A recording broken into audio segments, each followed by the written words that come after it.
All right, so what we'll do, I'll go through the separate parts of the body, go through the basics, and as you'll see, you'll very quickly work out how this is done. It's very simple to do as long as you stick with the things that I teach you. And as I say, as we keep going, you just go, oh yeah, now I know what to do. It'll be really, really simple. Okay, so the concept is we're going to put on the first one and get attacked. So I'll do the hand and wrist. So massage therapist. So when your hands are tired at the end of the day, do this, you will get a nice, beautiful flush of oxygen-rich, nutrient-rich blood back into your hands. Going to compress them, get any fluid out, that any excess, any swelling, any lymph fluid, that sort of thing. Get the muscles and tissues working better. All of these beautiful benefits. So of course, wrist pain, wrist stiffness, this sort of thing, osteoarthritis, all of this for this type of wrap. Okay, so what we're going to do, the first one we're going to do is get it and get it to tack there like that. All right?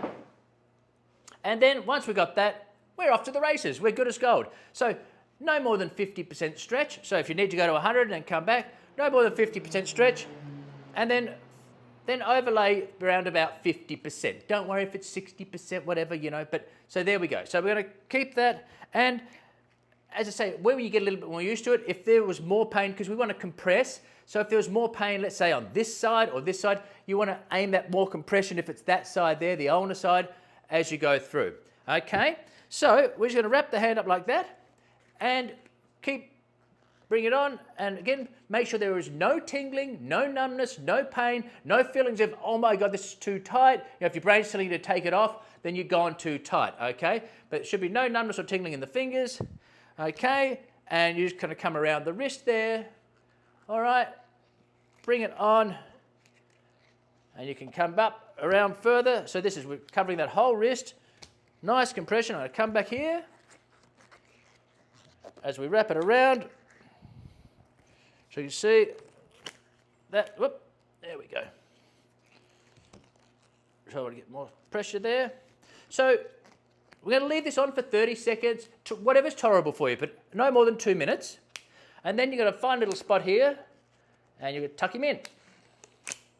Just like that. All right? So once you've got that, check there, we're fine, no tingling, no pain, no problems. And now you're going to take it through whatever ranges of motion that you want to do. So ulnar deviation, radial deviation, so in other words, this way, that way, any way you want, okay?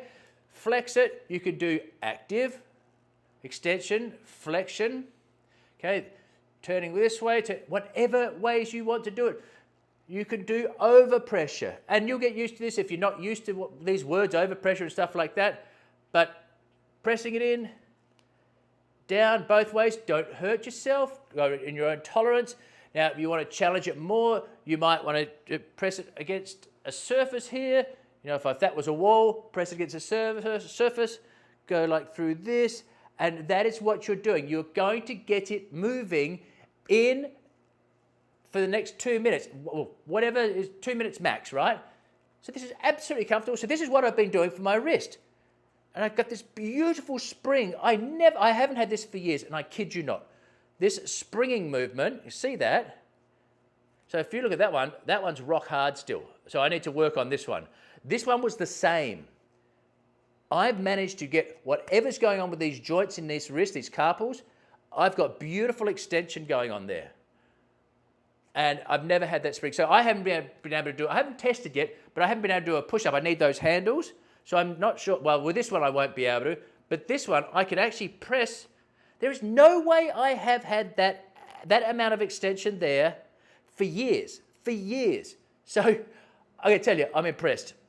All right. So whatever, circles one way, circles the other. No tingling, no numbness, no feeling of panic or anything like that. And once we've done that, okay, unclip him, unwrap him, and you feel this beautiful, as it's being compressed, and now you get this lovely rush back into the hand here. And then from there, you can assess if you had decreased range of motion, if you had pain, and just feel how that feels and assess that. And then you give it a rest, and then you can, and I'll talk about it later on, but you might do it another hour, depending on what you're working on and how serious it is. But come back in an hour or so. You could do this several times a day, 6 to 8 times a day, by all means. Okay? And that feels just fantastic. Absolutely fantastic. So that is for wrist and hand problems. So you get someone there that's got stiff wrists, or yourself, stiff wrists, tight wrists, painful wrists, hands, these sorts of things, thumbs as well. So again, if you were working your thumb, you'd wrap around tighter, just being careful with checking over your thumb, but you could do the same thing and just put more pressure around your thumb and work your thumb, okay? If that was the same deal, but it was your thumb, you could do exactly the same thing. All right, so that's the hand and the wrist.